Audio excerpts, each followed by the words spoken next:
সুদ কম হারাম, বেশি হারাম, কিন্তু সুদের সর্বনিম্ন সবচেয়ে নিকৃষ্টতম পদ্ধতি হচ্ছে চক্রহারে বাড়ে। যেমন সুদ ঋণ নিলেন 1000, প্রত্যেক মাসে 200,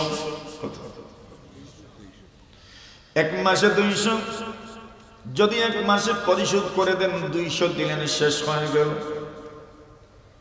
কিন্তু যদি ওই মাসে পরিশোধ করতে পারো না, এরপরের মাসে যদি পরিশোধ করো তবে আরো 200 চক্রহারে বাড়ে। যদি এই মাসে পরিশোধ করতে পারেন না, পরের মাসে আরো 200।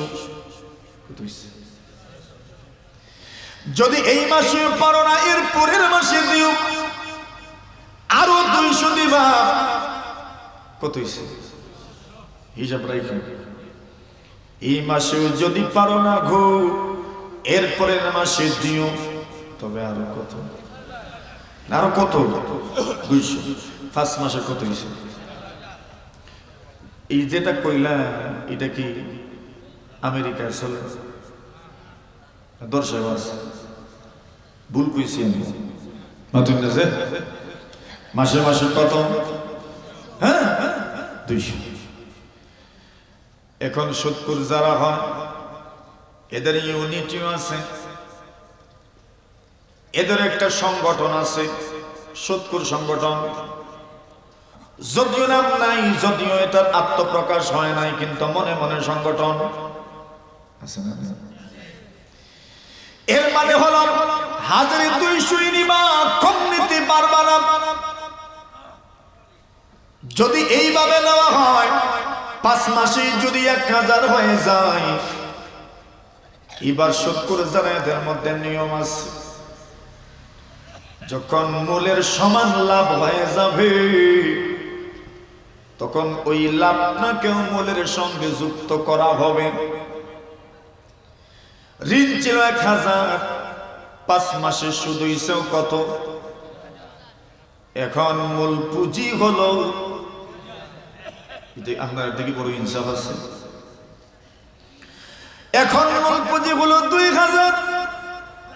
এবার বলেন 1000-এর যদি মাসিক সুদ হয় 200, তবে আপনাদের বিবেক মতো 2000-এ মাসিক সুদ কত হইতো?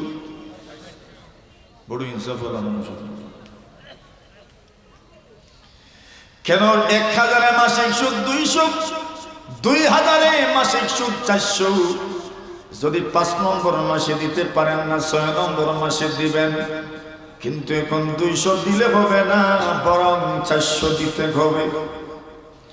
যদি 6 নম্বর মাসে পারো না, 7 নম্বর মাসে দিবা, আরো দিবা 400। 800। যদি 6 নম্বর মাসে পারো না, 7 নম্বর মাসে দিবা, আরো দিবেন 400। যদি এই মাসে পারো না, 8 নম্বর মাসে দিবেন, আরো 400।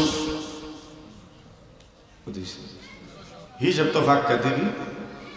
যদি এই মাসে পারো না, 10 নম্বর মাসে দিবা, আরো 400। কত হইছে? 2000। মাত্র 10 মাসের মাথায় ঋণ ছিল 1000, 10 মাসের মাথায় সুদ হলো কত? 3000। ঋণ ছিল 1000, প্রথম মাস 5 মাসে সুদ হলো আর 1000, সুদ হইল 1000। এরপরের 5 মাসে সুদ হইল আরো 2000। সুদ হইছে কত? কত হইছে রে ভাই? আল্লাহ বলেন, ইয়া আইয়ুহাল্লাযীনা আমানু লা তাকুলুর রিবা আদআফান মুদাফা। আল্লাহ বলেন, এর ঈমানদারেরা, তোমরা চক্রহারে বৃদ্ধি পায় এমন ভাবে সুদ খাও না। সুদ কম হারাম, সুদ বেশিও হারাম, কিন্তু সুদের মধ্যে সবচাইতে নিকৃষ্টতম সুদখোর হচ্ছে যারা চক্রহারে সুদ বাড়ায় আর খায়। যেমন ভাবে মাত্র 1000 ঋণ 10 মাস যেতে না যেতেই 3000 সুদ হয়ে যায়, কখনো কখনো ডাবল হয়ে যায়, কখনো কখনো ডাবলেরও ডাবল হয়ে যায়। 10 মাসের পরে এইবার মূল পুঁজি হবে 4000। আপনি বলেন যদি 1000 মাসিক সুদ হয় 200, তবে 4000 মাসিক সুদ কত হইত? 800। এবার বলেন কুরআন মাজিদের মধ্যে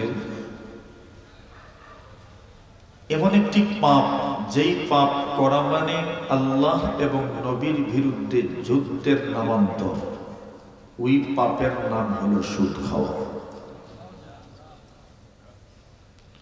কোন মানুষ যদি সুদ খায় তো সে যেন আল্লাহ এবং তার রাসূলের বিরুদ্ধে যুদ্ধের ঘোষণা শুনে রাখে। ওই বাহাদুর মানুষটাকে, যে মানুষ তার রবের বিরুদ্ধে যুদ্ধ করার জন্য প্রস্তুত,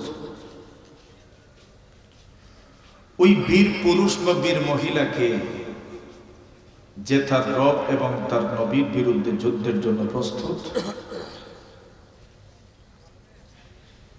কিন্তু যারা সুদ খাচ্ছে এরা তো তার রাসূল এবং তার আল্লাহর বিরুদ্ধেই যুদ্ধে নামলো। এটা আমার কথা না, আল্লাহর কথা। কেউ যদি সুদ সম্পর্কে জানার পরেও সুদ খায়, আল্লাহ বলছেন সে যেন জেনে রাখে আল্লাহ এবং তার রাসূলের বিরুদ্ধে যুদ্ধের ঘোষণা। নাউজুবিল্লাহ বলে। সুদের কত ধরন আমাদের সমাজে বিদ্যমান, সেই সম্পর্কে একটা ধারণা আমাদের প্রথমে থাকার দরকার। স্বাভাবিকভাবে সুদ দুই ধরনের। এক সুদ হচ্ছে ঋণের সুদ, মহাজনী সুদ যাকে বলে। কিছু সুদী মানুষ আছে, ঋণ দেয় আর ঋণের বিনিময়ে সুদ নেই।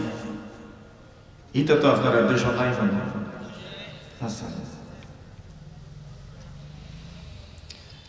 আবার আরেক সুদ আছে কমার্শিয়াল ইন্টারেস্ট, ব্যবসায়ী সুদ। এই দুই ধরনের সুদ সমাজে বিশেষভাবে বিদ্যমান। প্রথম সুদ মহাজনী সুদ, যেই সুদটা ঋণের মাধ্যমে হয়। কষ্ট হইতেছে আপনার?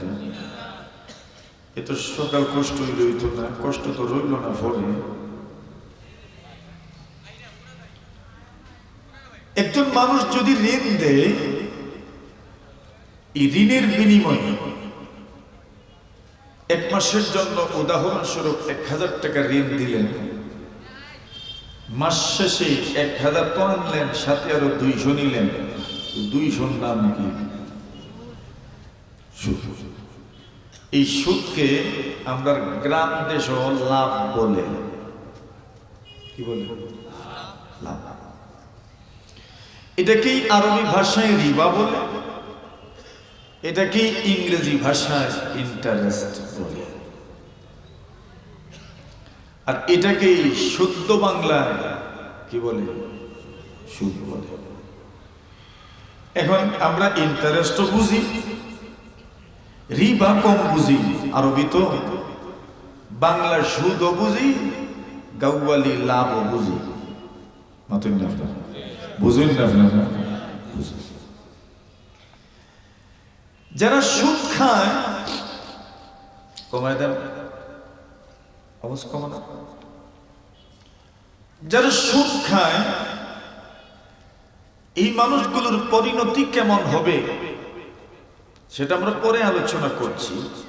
সুদ কাকে বলে তা আগে বোঝার দরকার।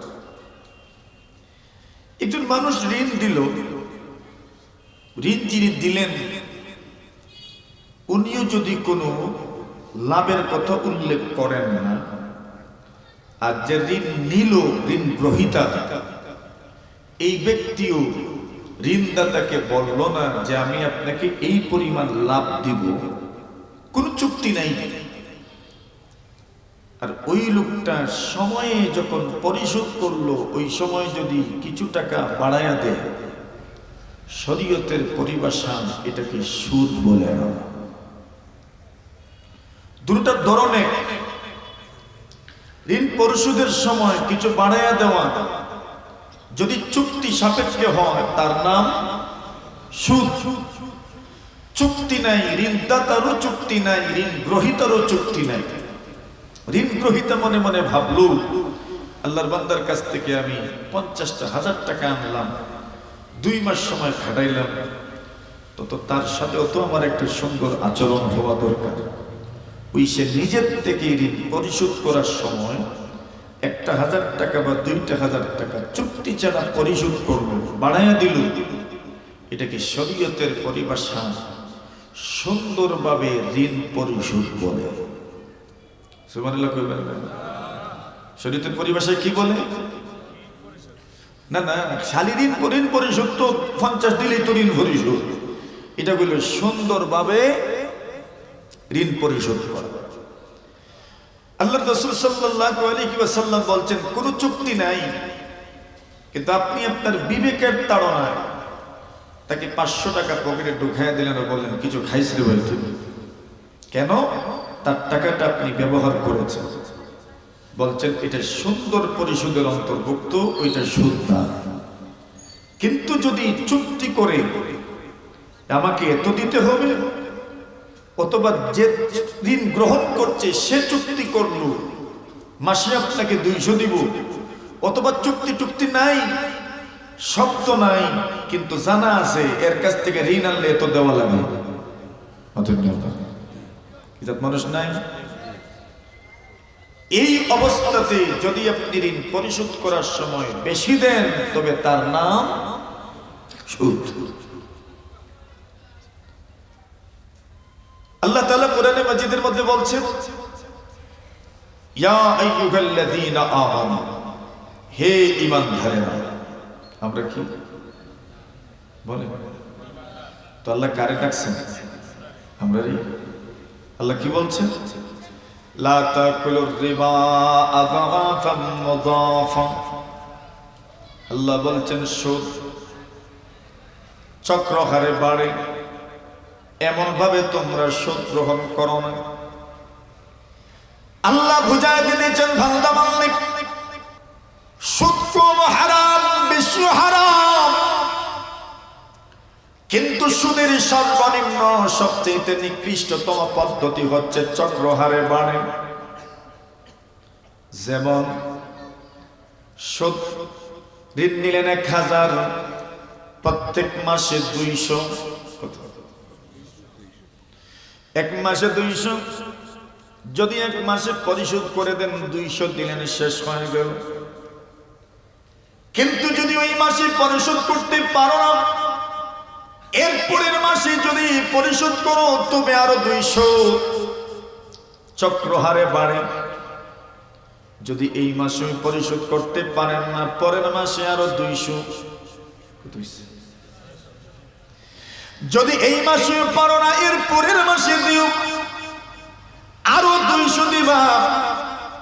কত হইছে হিসাব রাখেন।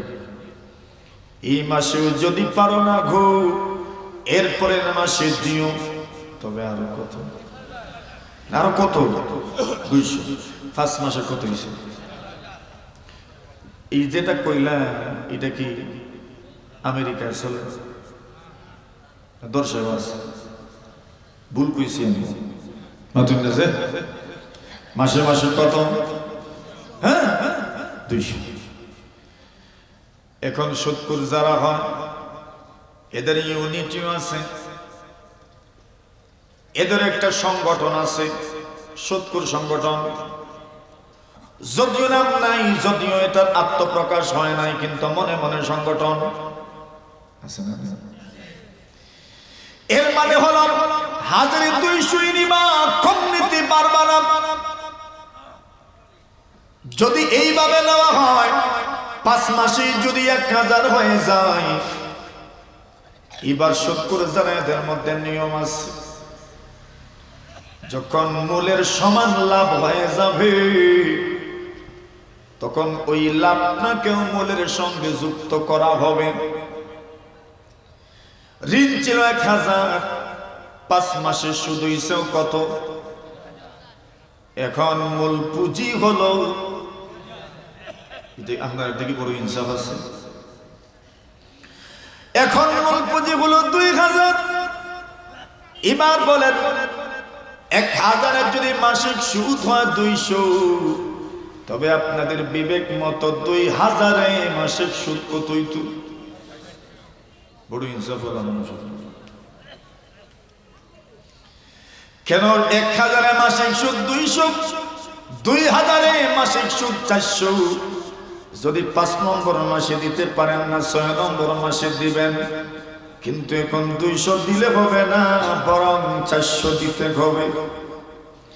যদি 6 নম্বর মাসে পারো না, 7 নম্বর মাসে দিবা, আরো দিবা 400। 800। যদি 6 নম্বর মাসে পারো না, 7 নম্বর মাসে দিবা, আরো দিবেন 400। যদি এই মাসে পারো না, 8 নম্বর মাসে দিবেন, আরো 400। হিসাব তো ফাঁকা দেখি। যদি এই মাসে পারো না, 10 নম্বর মাসে দিবা আরো 400। কত হয়েছে? 2000। মাত্র 10 মাসের মাথায় ঋণ ছিল 1000, 10 মাসের মাথায় সুদ হলো কত? 3000। ঋণ ছিল 1000, প্রথম মাস 5 মাসে সুদ হলো আর 1000, সুদ হইল 1000। এরপরের 5 মাসে সুদ হইল আরো 2000। সুদ হইছে কত? কত হইছে রে ভাই? আল্লাহ বলেন, ইয়া আইয়ুহাল্লাযীনা আমানু লা তাকুলুর রিবা আদআফান মুদাফা। আল্লাহ বলেন, এর ঈমানদারেরা, তোমরা চক্রহারে বৃদ্ধি পায় এমন ভাবে সুদ খাও না। সুদ কম হারাম, সুদ বেশিও হারাম। কিন্তু সুদের মধ্যে সবচাইতে নিকৃষ্টতম সুদখোর হচ্ছে যারা চক্রহারে সুদ বাড়ায় আর খায়। যেমন ভাবে মাত্র 1000 ঋণ 10 মাস যেতে না যেতে 3000 সুদ হয়ে যায়। কখনো কখনো ডাবল হয়ে যায়, কখনো কখনো ডাবলেরও ডাবল হয়ে যায়। 10 মাসের পরে এইবার মূল পুঁজি হবে 4000। আপনি বলেন, যদি 1000 মাসিক সুদ হয় 200, তবে 4000 মাসিক সুদ কত হইত? 800। এবার বলেন, এই লোকটা যখন সুদ নিতে থাকবে আর এই লোকটা যখন সুদ দিতে থাকবে, তখন একটা সময় এমন আসবে তার সমূহ সম্পত্তি দিয়েও সুদের টাকা পরিশোধ করতে পারে না। ঠিক না? ফলে কি হয়? সুদখোরদের কারণে এই সমাজের হাজারো গরিব মানুষ আত্মহত্যার পথ বেছে নেয়, শুধু সুদ দিতে না পারার কারণে। আপনি দেখবেন এই সমাজে কিছু মানুষের ঋণ আছে। আপনি যদি তার ঋণের ব্যাপারে গবেষণা করেন, তো দেখবেন তার ঋণ বেশি বাড়ছে সুদের কারণে। আমি আমাদের এলাকার একটা কথা বলি।